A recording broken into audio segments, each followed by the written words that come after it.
Hi guys, a lot of you probably don't know who I am, but I was told by my account manager that I have to make a video just kind of introducing myself and just kind of telling you the backstory of like how I grew up, what I do, why I decided to pursue business, and just what motivates me in general. And so I just kind of want to make a brief video kind of describing about how I grew up, just the stuff that I had to go through and why I ended up where I'm at today. So, growing up, I considered myself normal until about 8 years old. I didn't really, I was always kind of larger, kind of fat, but I didn't really notice that until about 8 years old because I ended up losing all my hair through I don't know like what the reason is, but I didn't have cancer or anything like that. So, but I just ended up losing all my hair, and so I had to go to school at the age of 8, being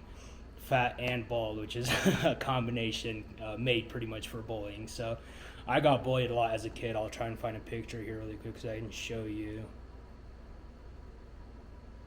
Okay, so yeah, there we go. So that's kind of what I used to look like, and then I'll show you a couple more. There's another one. So growing up like that, pretty much. I mean, if you've ever been bullied, you know that people pick on you pretty often, and if some kids start bullying you, everybody just kind of joins in. So I got bullied probably from the ages of 8 till about 16 in school, and with just being bullied and whatnot, you don't have a lot of friends. You just kind of keep to yourself. You become shy, just antisocial, and all that. So even being on camera for me now, it's something I have to get used to. So.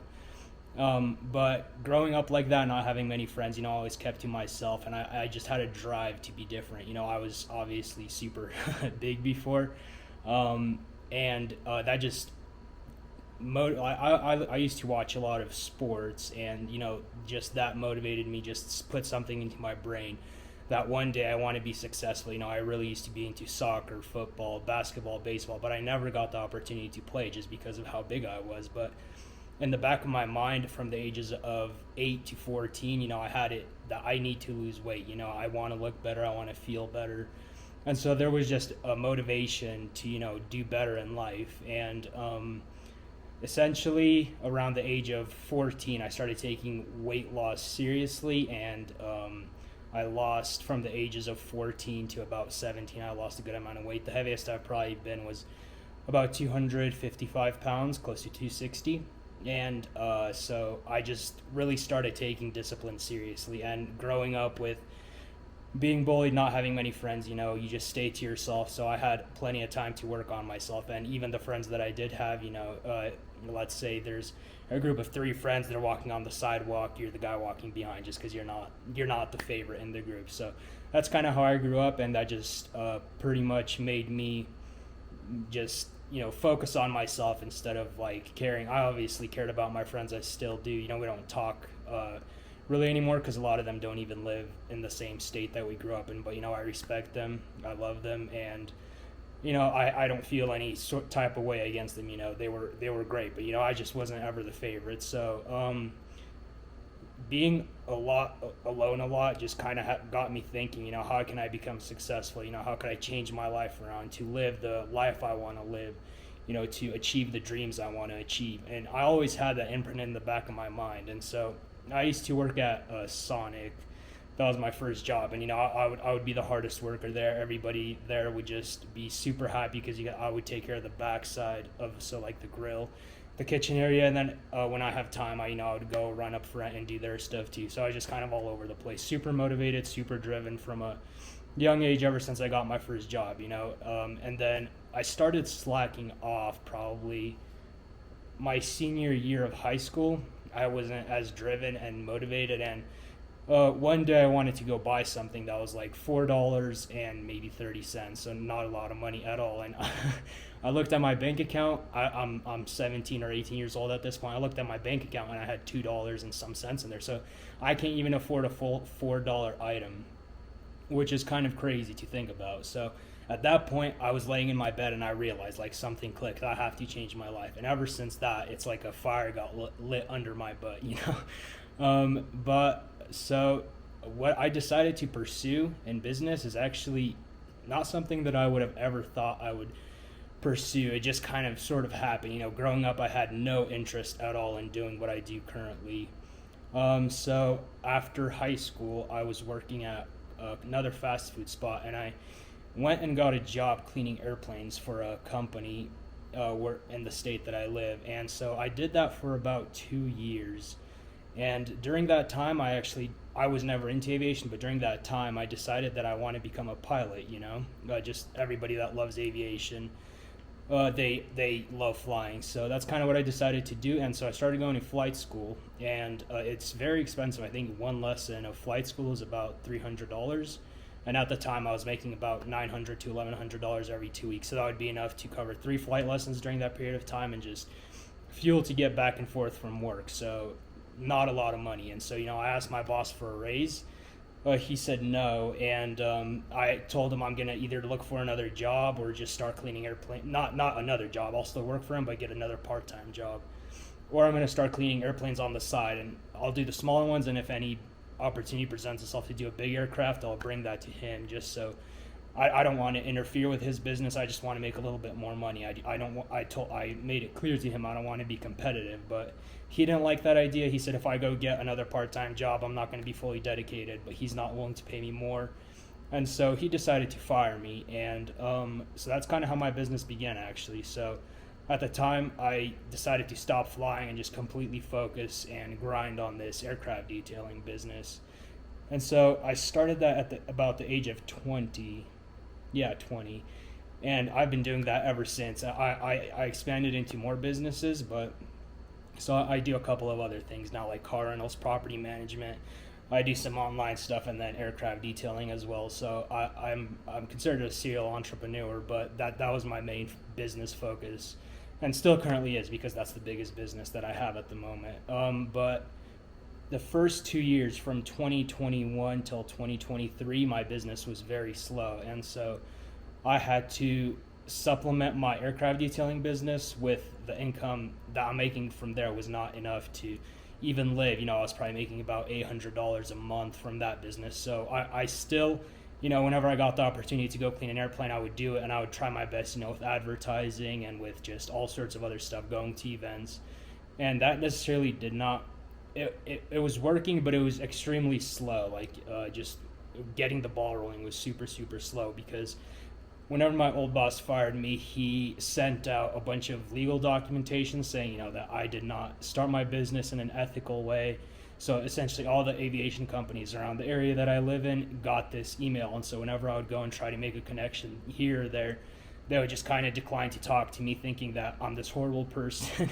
And and so he threatened to sue me and just everything else, even though the contract he made me sign, I think I was 19 at the time. I have no idea what I'm signing. I just signed some pieces of paper.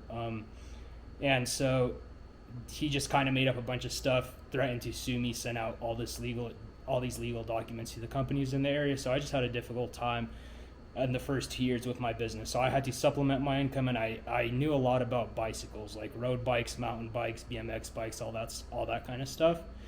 And so for the first 2 years, I probably sold maybe 400 or 500 bikes in total, and it actually turned into a pretty viable business. It's not sustainable, just because you're relying on the market of somebody selling a bicycle that you could go flip.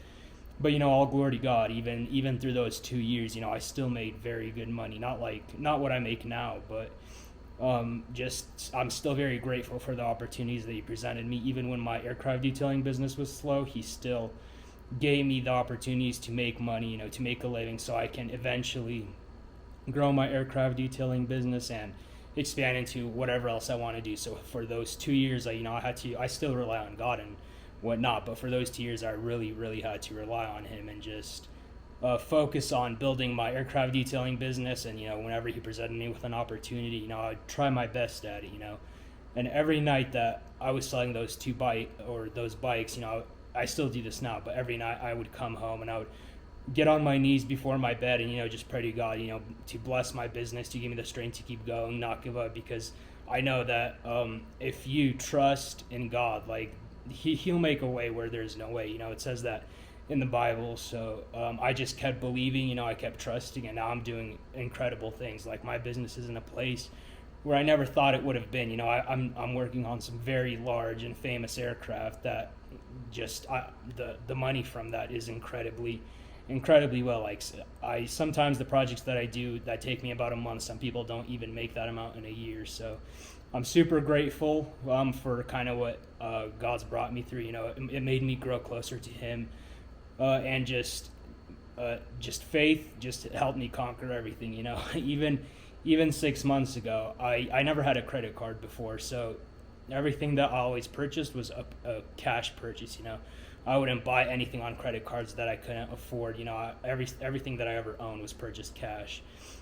So I started to have this desire to purchase a house about 6-7 months ago, just, you know, move out, and live on my own. And so in the back of my mind, so 2 years ago, in the back of my mind, I kept thinking to myself, I watched this sermon series by Michael Todd. It's called Crazy Faith. And in the back of my mind, I always thought, you know, whenever it is time for me to buy a house, a credit score is not going to matter. My income's not going to matter. When it's God's plan for you to have a house, like that's when it's going to happen. And so about 7 months ago, I bought my first house with a credit score of 4. It was 4 because I never had a credit card before. But He blessed me enough, you know, I was able to make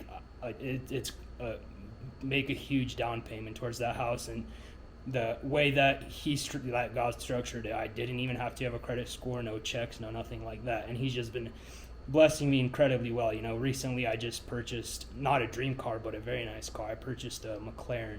And every single time somebody comes and asks me for advice, you know, I always tell them the best advice I can give you is trust God, because to be honest, I still have I still don't really have any idea what I'm doing.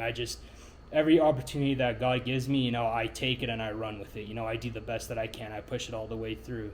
And along the way, you know, I motivate others. You know, I try to uphold myself in a way where others can be motivated and inspired through what I do. So that's kind of my story, and I'm not exactly quite sure what I'll be posting on this channel, but, you know, I just kind of want to introduce myself so you know who you're seeing in any videos that might be posted in the future. But if you guys want me to specifically talk about anything on this channel, I kind of want to use it for personal growth and, you know, just showing what I do now, because now I don't just aircraft detailing. Like I mentioned, I met some amazing people along the way of my journey, and, you know, I have a podcast, I do property management, car rentals, I do investing, you know, just all sorts of stuff. So this is just going to be kind of not necessarily a day in a life channel, but, you know, just you'll see videos pop up here and there, and hopefully that'll motivate you guys, inspire you guys to chase your dreams, you know, to trust God and just have faith in Him. Even though